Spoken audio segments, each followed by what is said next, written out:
সপ্তাহে একদিন না খেলে চলে না। তারপর আমার কাছে এই তরকারিটা এত ভালো লাগে, আজকে একটু অন্য তরকারি দিয়ে রান্না করছি পেঁপে দিয়ে। তো চলুন ভিডিওটা শুরু করা যাক। হ্যালো এভরিওয়ান, আসসালামু আলাইকুম। কেমন আছেন? আশা করি অনেক ভালো আছেন। তো সকাল সকাল যে কাজটা আমি প্রতিদিন রেগুলার করি, আর মুরগি পালা ভিডিওটা আপনারা অনেকেই পছন্দ করছেন যে এই ছোট্ট বারান্দা, এত ছোট্ট একটা বারান্দা কীভাবে এইভাবে মুরগিগুলো পালতেছেন আপু, একটু বলেন। তো আমি ছোট্ট বারান্দায় মুরগিগুলো পালি, আমার কাছে অনেক আনন্দ লাগে। দেখেন তারপর আমার ছোট্ট বারান্দা বাগানও আছে, ছোট ফুলের বাগান। তারপর কিন্তু এগুলো আমার প্রতিদিন পরিষ্কার করে রাখতে হয়, কারণ পরিষ্কার না করলে আমার কাছে নিজের কাছে খারাপ লাগে। যেহেতু আমি ছোট্ট বারান্দার ভেতরে রাখি, এর জন্য প্রতিদিন ক্লিন করে রাখি, আমার গাছগুলোর আমি অনেক যত্ন করে রাখি। তো যাই হোক, এগুলো পরিষ্কার করে আজকে হলো একটু দেরি হয়ে গেছিলো, কারণ কি খেলা দেখতে দেখতে প্রায় 11টা সারা রাত কেটে গেছে, প্রায় 4টা সাড়ে 4টা দিক দিয়ে ঘুমাইছি।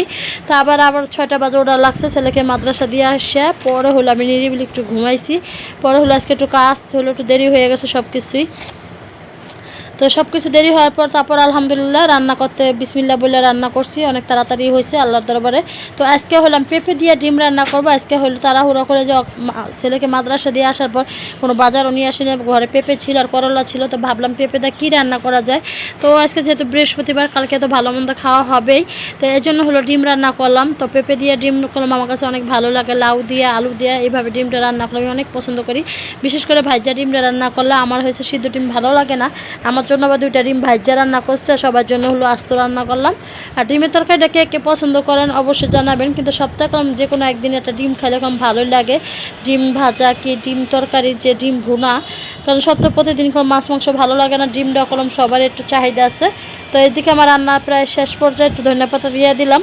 তো ধনিয়াপাতা দিয়ে নামাই নিলাম। আমার হাজব্যান্ড বলতে আসলে টমেটো আর রান্না যে দাম, আমি তো টমেটো নাচর বন্ধা, টমেটো ছাড়া তরকারি রান্না করি না।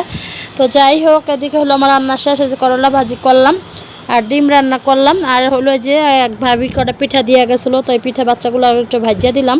তো এই পিঠাগুলো আমার বাচ্চারা অনেক পছন্দ করে, আমার মা বানাই দেয় প্রতি বছর। তো ওই ভাবি আজকে বানাইছে, তো 5-6টা দিয়ে গেছে, না ভাজাই দিয়ে গেছে। তো আমি বাচ্চাদের ভাজিয়ে দিলাম, গরম গরম মুসমুসে করে খেয়ে নিল। তো খেয়ে নেওয়ার পর হলো আমি ছাদে চলে গেলাম, যেহেতু একটানা 3-4 দিন ধরে রোদ উঠতেছে। তো রোদ ওঠার পর গাছে পানি দিতে হবে। তো পানি দেওয়ার জন্য হলো আমি গাছে যে করলাম, মানে পানি দিলাম। যেহেতু বৃষ্টির কারণে প্রায় 1 মাস পর্যন্ত আমি গাছে কোনো পানি দিনে কোনো খাবারও দিতে পারি নাই, এই জন্য ভাবলাম আজকে একটু পানি দিয়ে দিই। যেহেতু গাছের গোড়া কিছু কিছু গাছ শুকাইছে গোড়া, আবার কিছু কিছু গাছ হলো মানে ভিজা রয়েছে। তো ভিজা গাছগুলো হচ্ছে আজকে আলগা করে দিব মাটিগুলা, যেহেতু আমি নতুন চারা লাগাইছি কিছু ফলের চারা, এই ফলের চারাগুলো আজকে অনেকগুলো আলগা করে দিব। আর হলো কি যেগুলো শুকাইছে ওগুলোর পানি দিয়ে দিব। তো এই দেখেন আমার কচু গাছের কচু নেওয়ার আবার উপযুক্ত হয়ে গেছে আলহামদুলিল্লাহ। এই কচুর একটা কেরেট থাকলে দেখেন কতবার আমি কচু খেলাম আলহামদুলিল্লাহ। একটা কচু থেকে কতগুলো কচু, আর একটা কচুও কিন্তু আমি লাগাই না, কারণ কচুর গোড়া মোথা লাগাইছিলাম। আর এই দেখেন মাটিগুলো কেমন লোহার মতন হয়ে গেছে। তো ভাবলাম এসে মাটিগুলো সব আলগা করে দিব। তো এগুলো তার পানি দিয়ে নিয়ে আলগা করে দিলে মাটি শুকাইলে পরে পানি দেবো। সবাই ভালো থাকবেন, সুস্থ থাকবেন, আল্লাহ হাফেজ, আসসালামু আলাইকুম।